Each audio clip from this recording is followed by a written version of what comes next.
malam ini. Assalamualaikum buat kampung halaman Aceh tercinta, Puhaba Mandum yang nari Gampong, abang, adik, kak, Mandum yang nari Aceh, yang nari Gampong. Semoga sehat walafiat selalu dan selalu sabe Allah sertai di dalam setiap perjalanan. Saudara-saudara Long yang nari Gampong. Suatu ketika, murid-murid Yohanes datang kepada Yesus dan berkata, "Apakah engkau nabi yang akan datang itu, ataukah kami harus menunggu lagi?" Yesus berkata, "Pulanglah, beritahukanlah kepada Yohanes apa yang kamu lihat. Orang mati bangkit, orang sakit disembuhkan, dan mujizat-mujizat lain yang kamu lihat saat ini." Haleluya, puji Tuhan. Bagaimana kabar saudara? Kami berdoa saudara selalu dalam keadaan yang sehat dan tetap diberkati oleh Tuhan. Tahukah saudara bahwa ada begitu banyak orang sekalipun dia sudah menjadi Kristen, namun dia masih meragukan tentang Yesus Kristus. Kenapa? Karena di luar sana terlalu banyak pengajaran-pengajaran yang seringkali menggoncangkan iman kekristenan. Karena itu channel kami hadir bukan untuk membela Yesus, tetapi channel kami hadir untuk membela iman, keyakinan, dan kepercayaan kepada Tuhan Yesus Kristus. Saudara-saudaraku, mari bersama-sama kita akan saksikan sebuah kesaksian yang hidup, kesaksian yang luar biasa, yang datang dari orang-orang yang dahulunya tidak percaya kepada Yesus, namun bagaimana Tuhan menolong mereka, bagaimana Tuhan menyelamatkan mereka. Sebuah kesaksian yang sangat heroik, dan mari kita sama-sama saksikan tayangan berikut ini. Assalamualaikum buat kampung halaman Aceh tercinta, Puhaba Mandum yang nari Gampong, abang, adik, kak, Mandum yang nari Aceh, yang nari Gampong. Semoga sehat walafiat selalu dan selalu sabe Allah sertai di dalam setiap perjalanan. Saudara-saudara Long yang nari Gampong. Pak, terima kasih Pak buat kesempatan yang Bapak berikan kepada saya. Saya menyaksikan cinta kasih Tuhan Yesus kepada saya. Ya, saya berlatar belakang asli dari Aceh, lahir di Aceh, orang tua asli Aceh, besar di Aceh, SD, SMP, SMA, bahkan sampai kuliah pun saya tinggal di Aceh. Namun rencana Tuhan bukan rencana saya. Saya asli Aceh Pak, dan kental dengan Islamnya, dengan syariat Islam yang ada di sana. Dan saya dulu berkerudung, tapi saat ini saya sudah tidak berkerudung Pak. Saya menyatakan cinta kasih Tuhan pada malam ini, saudara-saudara. Saya asli Aceh dan orang tua saya juga salah satu imam di kampung saya, tapi Tuhan Yesus memilih saya. Artinya pada tahun 2010 saya pergi ke Jakarta, dan kepergian saya ke Jakarta untuk main, ya istilahnya kita orang Aceh mau lihat-lihat Jakarta. Kebetulan juga saya punya anak 4. Waktu itu anak saya mau masuk kuliah, saya pergi ke Jakarta untuk anak saya masuk kuliah. Tapi lain rencana saya, lain rencana Allah Subhanahu wa taala pada waktu itu. Saya tinggal di Aceh, di Jakarta, tidak kembali lagi ke Aceh. Saya menetap di Jakarta dengan berbagai kegiatan untuk biaya menyekolahkan anak. Saya berdagang, saya bisnis, saya lakukan apa yang bisa yang menghasilkan uang. Tetapi bukan berarti waktu itu saya melakukan hal-hal yang salah, yang melenceng baik dari agama maupun dari yang ditetapkan oleh penegak hukum. Saya melakukan hal yang biasa, berdagang, memperjuangkan pedagang kecil yang digusur-gusur oleh developer, saya perjuangkan untuk sampai mereka bisa punya tempat untuk berdagang. Tapi di situ saya bisa hidup dan juga saya punya bisnis. Namun di teman bisnis saya itu kebanyakan dari Kristen. Saya selalu menghina mereka. Setiap hari saya mengatakan, kalian setiap hari nyembah Tuhan yang digantung di kayu. Hari gini punya Tuhan gak pakai baju, mikir dong, cuma pakai celana doang. Saya selalu setiap hari ketemu teman-teman, tapi teman-teman saya yang Kristen tidak pernah menjawab saya. Malah mereka tersenyum dan tertawa. Gitu. Tapi saya juga entah kenapa ya, saya berteman, mungkin salah pergaulan juga, membawa saya menjadi punya kasus. Di tahun 2014 saya punya kasus dengan kasus narkoba. Apapun ceritanya, saya mau menyalahkan orang lain, mau menyalahkan diri sendiri, itulah kenyataan yang terjadi pada saat itu. Sehingga pada suatu hari Jumat, bulan Juli 2014, saya ditangkap polisi. Begitu saya ditangkap polisi, saya dibawa ke Polres.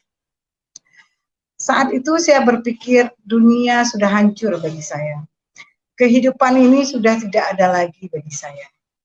Saya berpikir masuk penjara itu adalah suatu kutuk dan sudah habislah hidup ini.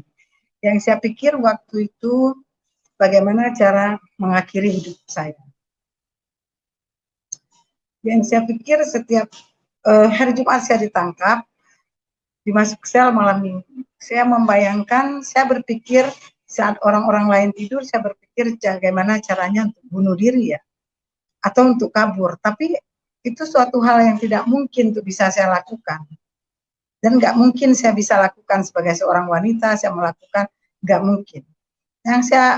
Namun, pada malam minggu saya dimasukin dalam sel, pada hari minggu pagi, dibuat pengumuman oleh polisi di situ, siapa yang mau pergi ibadah, silakan bersiap-siap. Nah, di saat dengan pembicaraan lahan parkir di Kelapa Gading, Pak. Pada waktu itu, Pak, begitu saya turun dari mobil, saya nyebrang jalan, saya mau masuk ke salah satu warung gitu. Di depan warung itu ada mobil Jazz warna merah waktu itu. Nah, mereka menarik saya masuk ke dalam mobil. Dua orang. Dan mereka tanya, saya nggak punya itu. Saya bilang, tapi karena saya jalan pakai mobil saya digeledah, dan mereka bilang saya punya, dan itu dengan ukuran kecil, tapi demi Tuhan saya tidak menyimpan itu pada waktu itu. Pada waktu itu saya nggak menyimpan, tapi mereka ada menunjukkan sesuatu benda sama saya, itu cuma sedikit. Ya, dengan jenis sabu-sabu, dan saya dibawa ke kantor polisi, ke Polres. Itu saya sudah pasrah, tidak bisa berkata apa-apa, dan saya juga tidak tahu harus ngomong apa.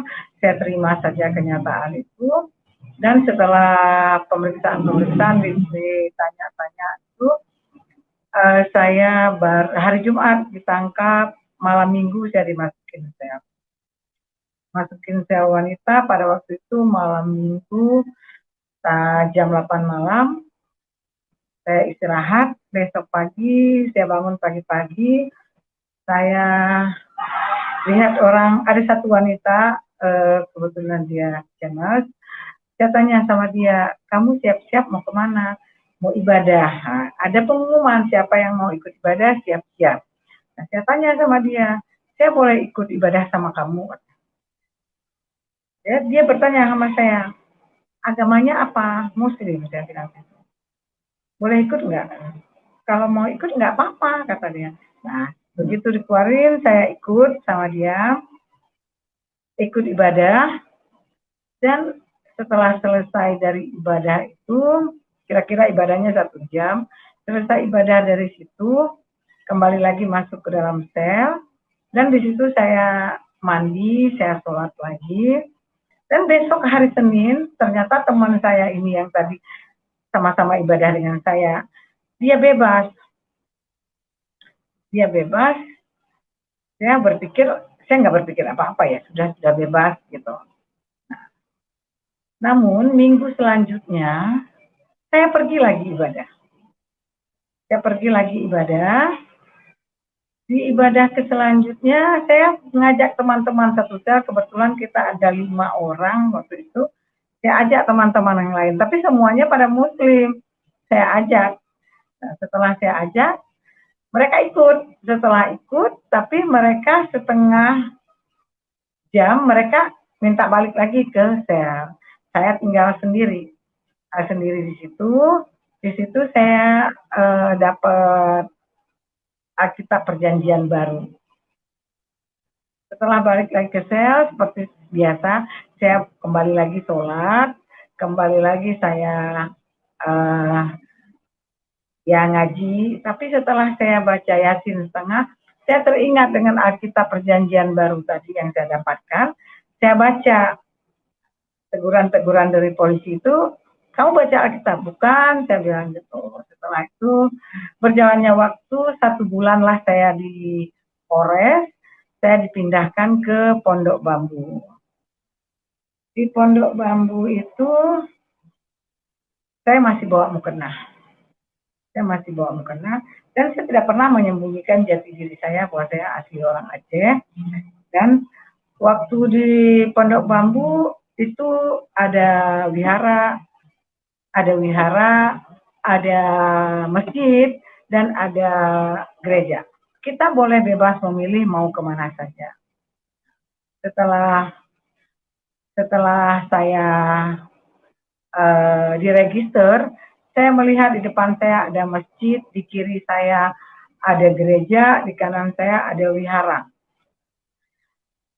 Selanjutnya saya berpikir,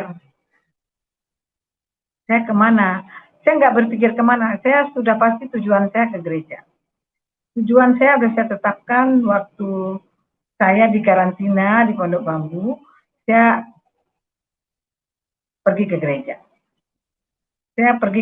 Karena di situ saya lihat lagi, waktu di Pondok Bambu saya lihat lagi ada toren, itu tempat pengisian air tinggi. Saya berpikir, saya melihat ke situ, kalau di situ bunuh diri bisa nggak ya? Saya berpikir waktu itu, karena di lain tempat saya lihat kayaknya nggak ada tempat gitu. Di toren itu bisa nggak bunuh diri ya?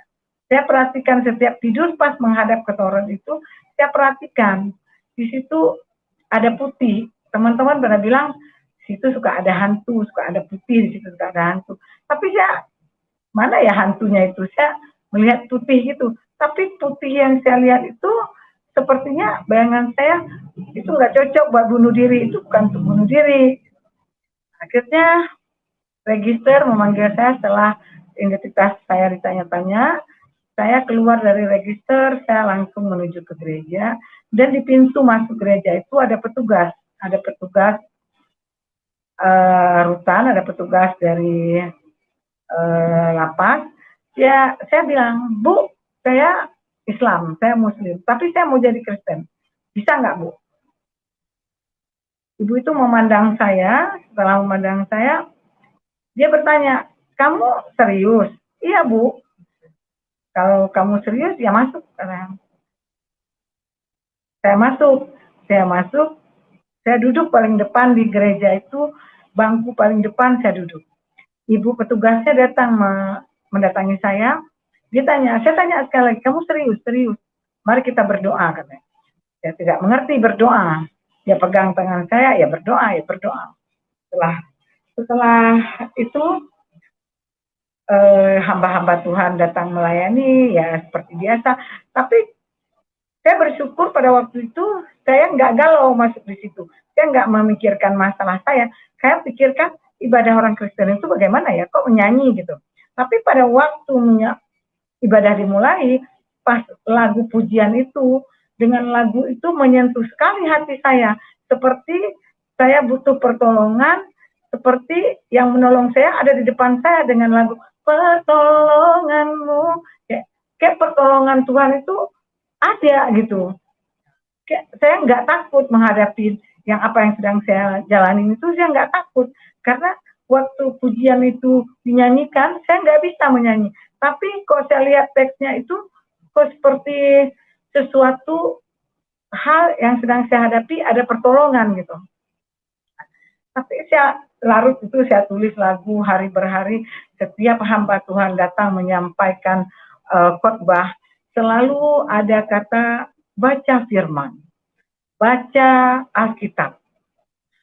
Saya minta sama petugas, Ibu saya minta Alkitab.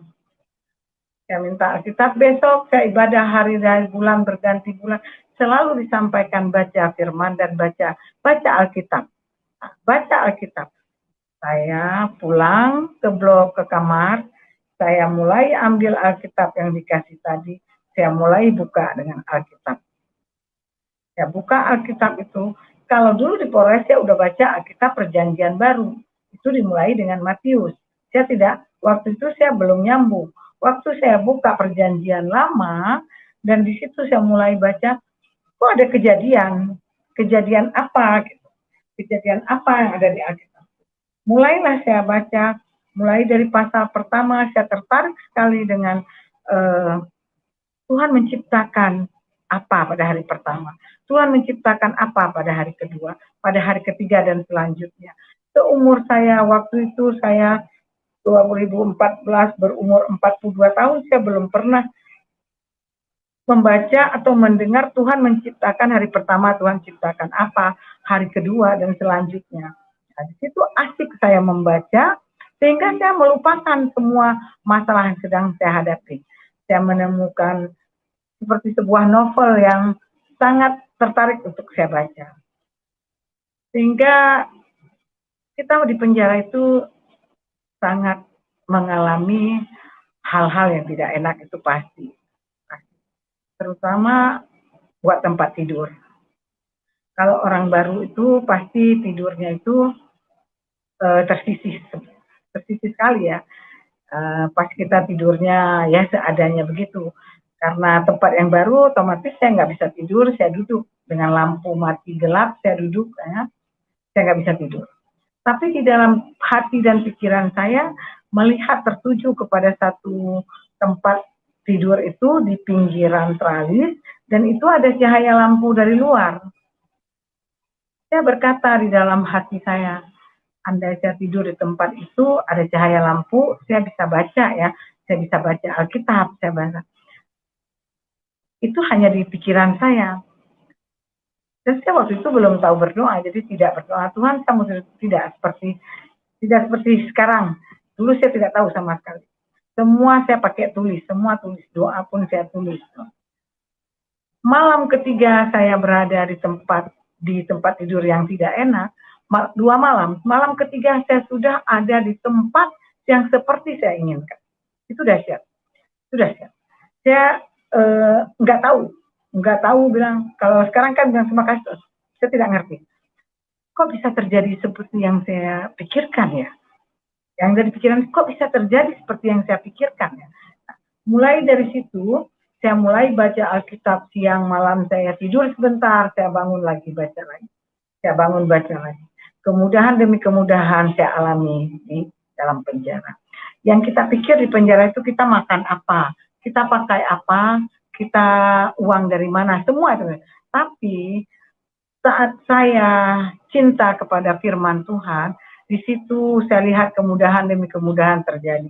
Sampai saya menjadi kepala kamar, sampai saya tidak bayar apa-apa, sampai saya makan pun saya sudah ada teman yang dia jualan di dalam penjara. Dia sore udah bilang, "Mak makan." Saya pagi udah dia siapin. Saya pikir, kok bisa demikian ya, orang bersusah-susah ya. Tapi saya waktu itu nggak berpikir bahwa itu semua datangnya dari Tuhan. Karena kita semua mengandalkan kekuatan, mungkin karena saya kepala kamar, mungkin karena dia ambil hati saya gitu. Yang waktu itu saya berpikir seperti itu. Tapi yang dahsyat Tuhan siapkan lagi buat saya, di Pondok Bambu di situ saya punya penyakit tumor, di situ saya tidak sadar. Suatu hari hamba Tuhan datang, dia mengatakan di sini ada yang suka sakit perut, begini sakit perut kalau datang bulan dia sakit perut. Saya berpikir itu seperti saya yang dikatakan, tapi saya nggak mengerti waktu itu, sehingga petugasnya datang ke tempat saya karena dia tahu saya sakit tumor, dia datang, dia mengatakan itu kamu. Saat itu saya benar-benar terkagum. Kok begini ya? Kok bisa dia sembuhkan? Paling dia. Nah, saya nggak berpikir bahwa itu karya Tuhan di dalam kehidupan manusia. Ada karya Tuhan yang luar biasa yang Tuhan berikan kepada kita. Nah, singkat cerita, saya di Pondok Bambu selama 2 tahun. Selama saat itu saya pernah mengalami hidup dikucilkan dari orang-orang yang kita namanya orang Aceh. Di situ juga banyak orang Aceh, dan dia mengetahui saya ke gereja, pasti mereka tidak mau berteman dengan saya, bahkan memandang saya bagaimana. Tapi sedikit pun hati saya tidak gentar, tidak berpikir bahwa nggak ditemanin ya sudah. Tapi hal-hal yang ajaib di balik itu saya temui. Ada satu orang Aceh juga, dia datang kepada saya karena dia baru masuk. Dia tanya, Maci orang Aceh? Iya, saya bilang saya orang Aceh. Setelah cerita-cerita saya orang Aceh, saya berkata sama dia, kamu jangan kaget ya bila melihat saya besok pagi saya ke gereja. Daripada kamu dengar sama orang, saya ngomong sama kamu. Oh gitu ya, kata dia. Ya, saya pakai bahasa Aceh ngomong sama dia. Terus besok paginya, dia sudah siap-siap pakai baju, dia bilang, Maci, saya juga ikut ke gereja. Oh, saya bilang, ayolah kalau begitu. Nah, kami sama-sama menghadapi tantangan di penjara dengan dia. Namun Tuhan berencana lain buat saya. Lagi cinta-cintanya saya dengan hukuman saya waktu itu divonis 5 tahun dan di Pondok Bambu tidak diterima hukuman 5 tahun. Dipindahkanlah saya ke Semarang.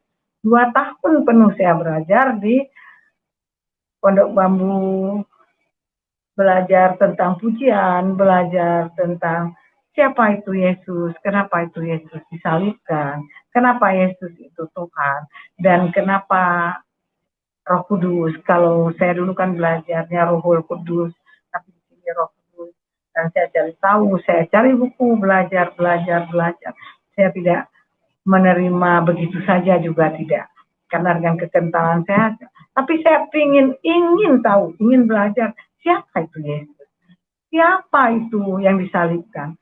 Kalau selama ini kan pikiran saya berpikir itu bukan Tuhan Yesus yang disalibkan.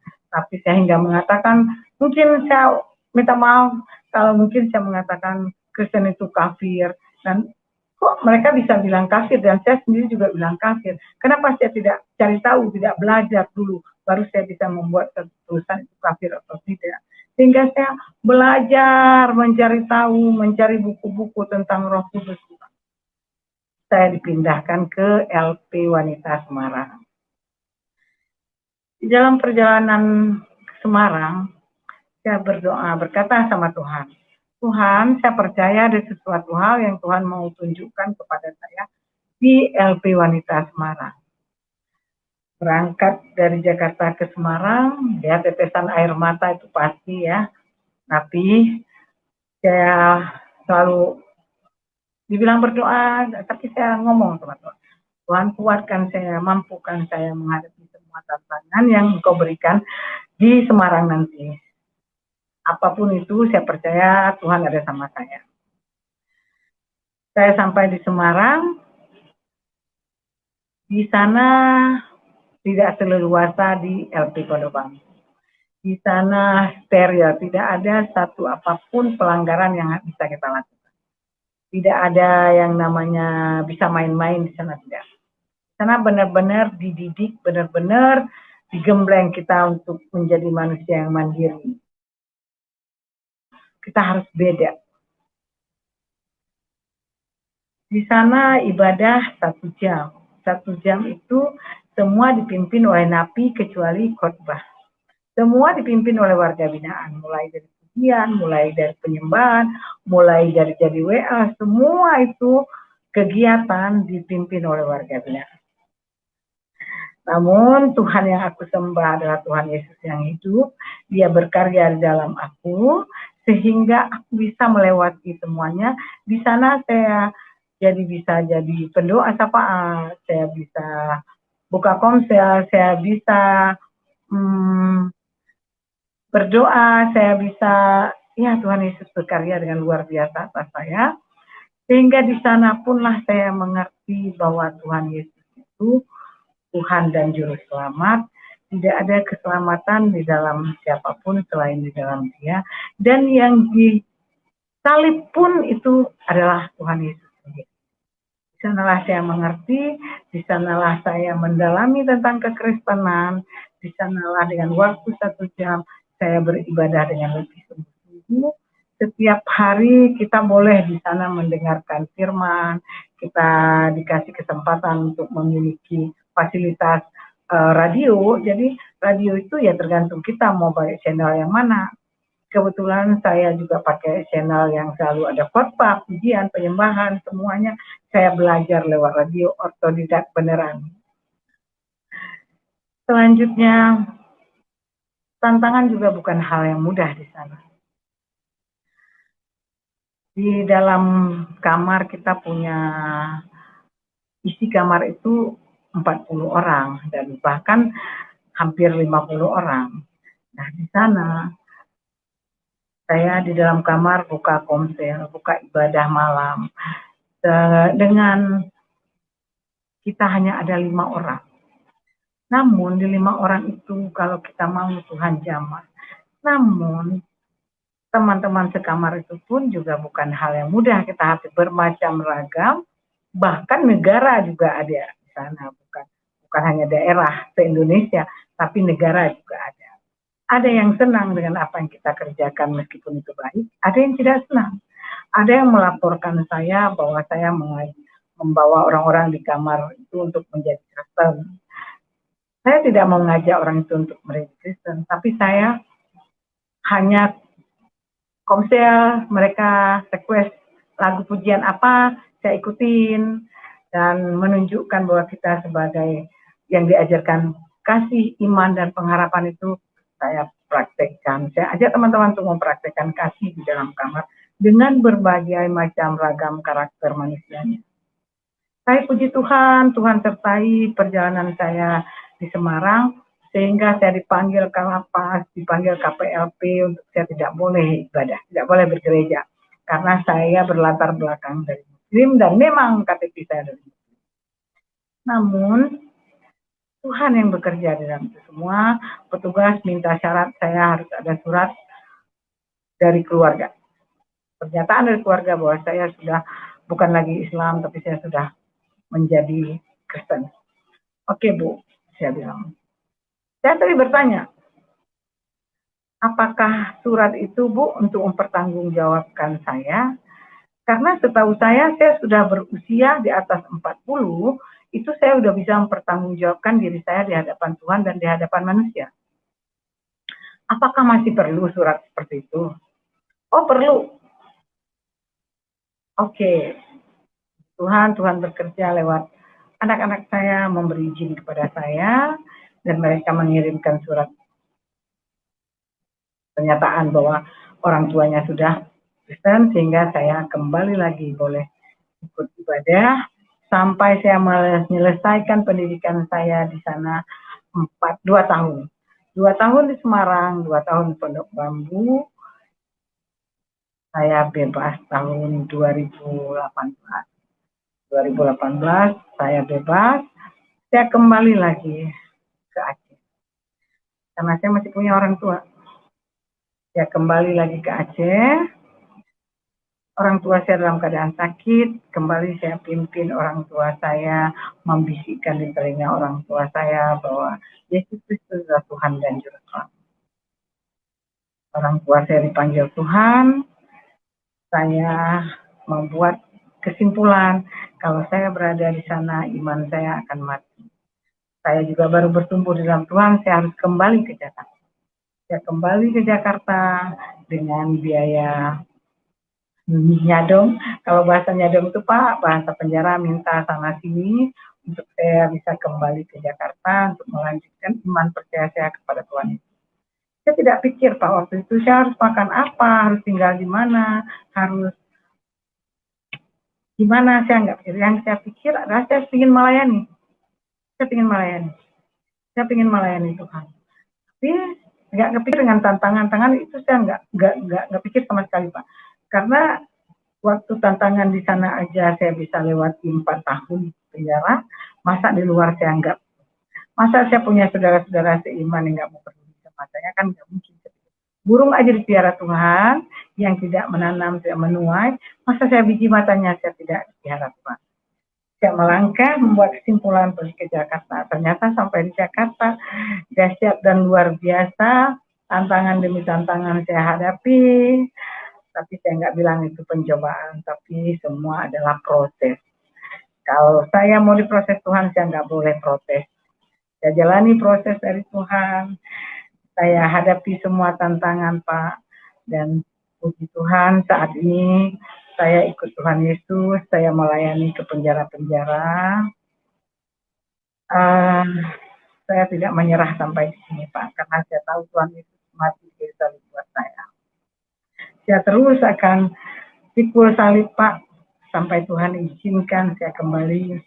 Mungkin walaupun tantangan, Pak, dari pastilah saya sebagai orang Aceh pasti ada itu, Pak. Tapi pertolongan dari Tuhan selalu tepat pada waktunya. Dan kabar sukacitanya, Pak, saya mengikuti Yesus. Penyakit saya yang dari tumor tadi tidak saya rasakan lagi. Biasa hidup dia, Pak, sekarang sudah tidak ada lagi. Dan saya telah boleh bersenyum sukacita bersama Tuhan karena dia sembuhkan semua penyakit, terutama penyakit hati. Saya bersyukur, Pak. Dulu saya nggak bisa mengampuni. Orang yang berlaku jahat kepada saya nggak bisa mengampuni. Pasti saya akan berkata, saya akan balas. Tapi sekarang saya bisa mengampuni. Gimana pun orang menyakitin, bagaimanapun orang berkata, bagaimanapun saya awalnya nggak bisa. Saya bilang sama Tuhan, gimana cara mengampuni? Setiap disakiti orang mungkin saya hanya bisa menangis, tapi Tuhan berkata, berbisik lewat Roh Kudus yang selalu memimpin saya berkata, lakukan bagianmu. Bagian saya apa Tuhan? Bagian saya bagaimana Tuhan? Saya dapat jawaban dari firman-Nya, mengampuni.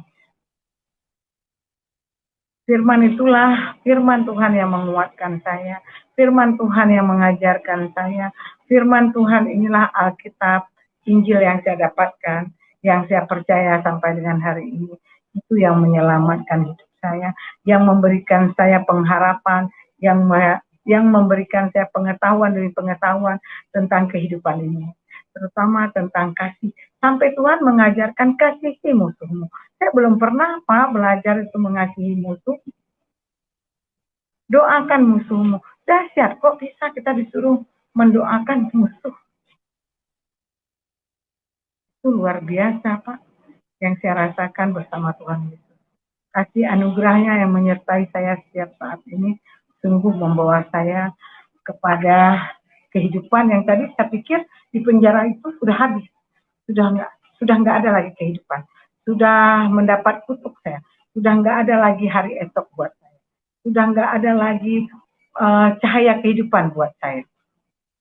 Tapi setelah ketemu dengan Sang Juru Selamat, di penjara itu menjadi suatu firman Tuhan yang saya ingat di Roma 8 ayat 28, bahwa kita tahu sekarang bahwa Allah turut bekerja dalam segala hal untuk mendatangkan kebaikan.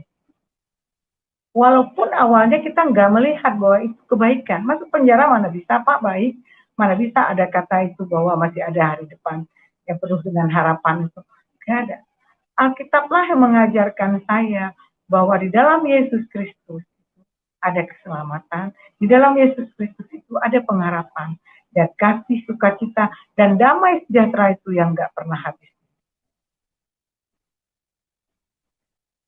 Kasihnya yang luar biasa kepada saya, yang saya nggak bisa bayar dengan apapun mungkin, Pak, ya. Hidup saya nggak bisa saya gantikan dengan apapun. Dengan kematian Tuhan Yesus di kayu salib menebus hidup saya, dosa saya, sedangkan saya udah bawa dosa itu dari lahir.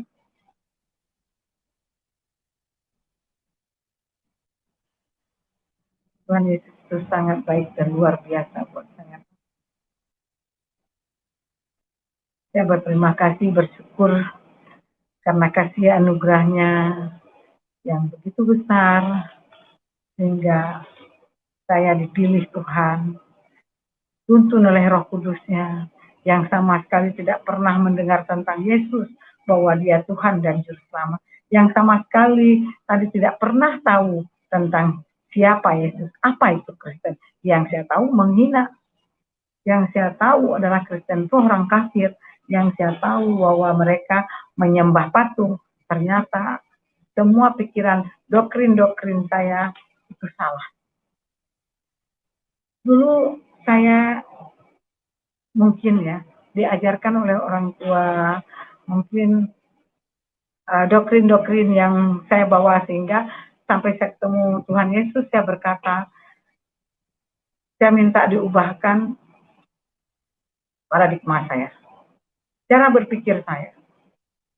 Karena selalu berpikir duluan negatif untuk orang lain, mungkin terutama untuk kekristenan, duluan berpikir negatif, duluan berpikir mereka itu begini, mereka pikiran, paradigma saya ini yang selalu berpikir salah. Karena saya tidak mau tahu, tidak mau belajar, tidak boleh pegang mungkin yang punya orang lain bukan saya punya, ya mungkin ya tidak boleh pegang Alkitab, yaitu haram mungkin yang diajarkan paradigma saya. Nah, setelah saya ubah mindset saya, cara berpikir saya, kita kan harus belajar. Sementara banyak kata-kata dari orang tua, jauh berjalan banyak yang dilihat. Kalau saya melihat-lihat saja, tapi saya tidak mengambil hikmah, tidak mengambil hasil. Masa saya udah kenal orang Kristen, masa nggak mau tahu mereka ibadahnya bagaimana, mereka. Sementara mereka mau saya hanya menghina, oh kalian punya Tuhan gini, hari gini. Tapi dahsyatnya Tuhan Yesus, ya, bahwa Tuhan sudah memilih, dia tidak melihat bahwa kamu latar belakangnya siapa, bahwa kamu dari Islam, bahwa kamu dari tidak bawa keturunan. Keselamatan itu tidak membawa dari latar belakang, bahwa kalau Tuhan sudah memilih, dari manapun Tuhan tetap. Kalau Tuhan sudah merancangkan kamu harus masuk penjara, ya saya dirancangkan Tuhan, bukan karena keinginan saya, tapi kalau Roh Kudus sudah memimpin kita untuk kita mengenal Dia, saya pun buka hati. Saya buka hati saya untuk mengetahui, untuk ilmu pengetahuan yang baru, bahwa siapa itu Yesus, siapa itu Kristus, kenapa dia dikatakan Kristus, kenapa dia dikatakan Tuhan. Saya belajar, saya cari tahu. Kenapa dia disalibkan? Jangan hanya kita berkata, oh dia disalibkan atau bukan, tapi belajar dulu, cari tahu dulu, baca. Membaca itu enggak salah, ilmu pengetahuan itu tuntutlah ilmu sampai negeri Cina. Kenapa ada pepatah negeri Cina, kenapa enggak Amerika, kenapa enggak? Kalau saya bertanya, kenapa kok Cina, kenapa enggak Amerika, kenapa enggak Jepang, kenapa enggak yang lain? Kenapa berkata Cina? Ada apa di Cina? Nah, begitu saya tentang Yesus, kenapa dia Tuhan? Dasar dari mana? Saya coba belajar. Saya Islam, saya mengetahui orang tua saya mengajarkan saya dengan kental. Tapi pada hari ini, kalau saya hijrah, kalau saya menjadi Kristen, karena Tuhan menghendaki saya mengenal Dia, mengenal Tuhan Yesus Sang Juru Selamat, mengenal Tuhan yang hidup, mengenal Sang Penebus, mengenal hanya di dalam Dia ada keselamatan. Terima kasih Pak buat kesaksian saya. Saya kira semoga kesaksian saya bisa menjadi berkat buat semua yang mendengar. Puji Tuhan, haleluya. Tuhan memberkati saudara. Jangan lupa untuk terus mendukung pelayanan kami di channel ini. Bagikan tayangan-tayangan kami kepada sekalian banyak orang, supaya mereka juga diberkati oleh Tuhan. Yang sakit disembuhkan, yang susah dihiburkan, dan yang berbeban berat akan memperoleh keringanan karena Tuhan menyertai kita semua.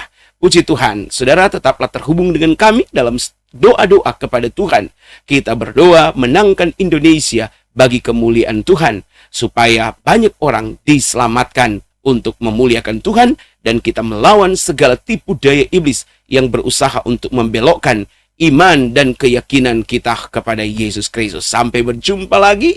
Tuhan memberkati kita semua. Haleluya, haleluya. Shalom.